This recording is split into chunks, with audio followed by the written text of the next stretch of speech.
Paul Cooke, Rovers progress to the 1895 Cup semi-final. Your thoughts on the team's performance this afternoon?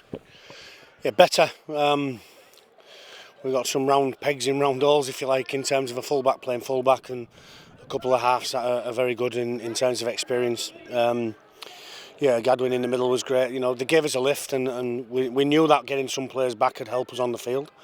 But I can't say this month's been very, very good to us, and I can't say it's not been a stressful month, if I'm honest. I know the players don't go out there to play poorly, but we've played poorly in a month, and hopefully this. We spoke about last Sunday at about 5 o'clock about Bradford's loss being a turning point in our season. I thought the players bought into that, and I thought what you saw today was a real determined group. Caleb Akins gets the plaudits with a hat-trick, and rightly so, obviously, for his performance, but the players around him, particularly Ben Reynolds and Ryan Hampshire, how pleased were you with the spine in general today? Yeah, getting Caleb to fullback was really important because we've asked him to play out of position, and not that he's ever shirked that, he's gone into the role of a half-back, which is difficult enough if you're a half-back without being a fullback. So you're really pleased for Caleb, really am pleased for him, because he's gone out there and shown just exactly what he's about in his normal and preferred position. As far as the two halves go, yeah, they'll get better. I don't think either of them were great today, if I'm honest. I just thought that that'll be hopefully as bad as them two play together, in terms of they both come back after long-term layoffs, and they've only had probably 1 week's training in terms of three practice sessions preparation into going into a game.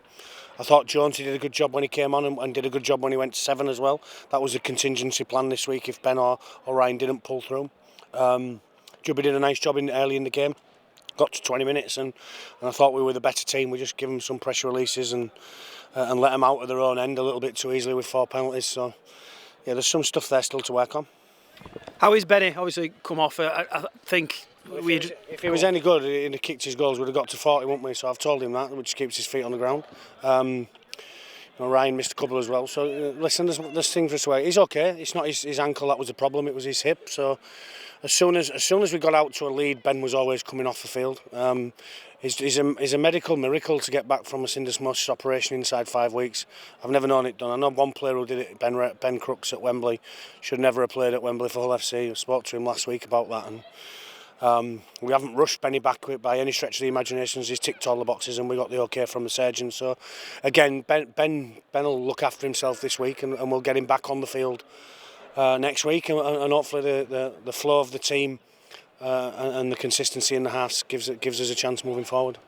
We've spoken a lot about the spine.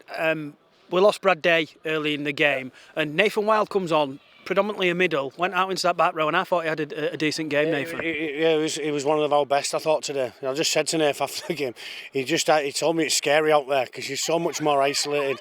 You know, the difference between playing in the middle and on the edge defensively is you get caught out a little bit more and you get isolated. So we feel for Brad. You know, Brad's done the same injury on the other side at the beginning of the season, so Brad's in hospital now. We'll check on him. He's a massive part of our team, and the cohesion off the field and keeping everybody level-headed off the field. He's a leader for us, so I'm bitterly disappointed for Brad and send him our well wishes. And on to the next one. Obviously, a win today, but the show continues, the hard work continues, and on to the next one, Paul.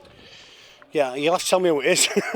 I think it's Oldham, isn't it, next week? Where honestly, the sole focus has been on this week for us, and we'll get a look at Oldham for tomorrow and Tuesday, and making sure that we review this one properly. I think we'll get more out of the first half than we will the second half on how we didn't manage it as well as we could have done. So, It's been a tough month for everybody, myself included. The staff, thank them for their efforts. You know, Jed and Ian.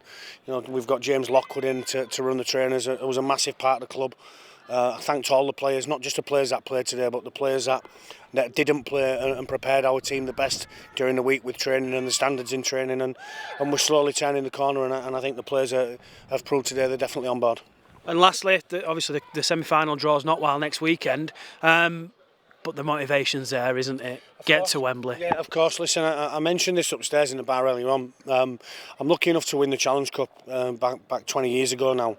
And the only big regret for me is it wasn't played at Wembley. I didn't get to climb them stairs of the iconic Wembley, and we've got a chance to go there. This is a big competition for those that part-time players and championship players. So we're pleased to be in the semi-final. We hope that the crowd was entertained today. They've been really patient with us, sticking with us. Listen, I've had to watch through fingers when I go home, and I've watched it twice every Sunday night, and I've not slept much for the last month on a Sunday night. So I'm really looking forward to going home tonight, sharing a beer with my missus, and reflecting on what has been a good performance for the whole community, not just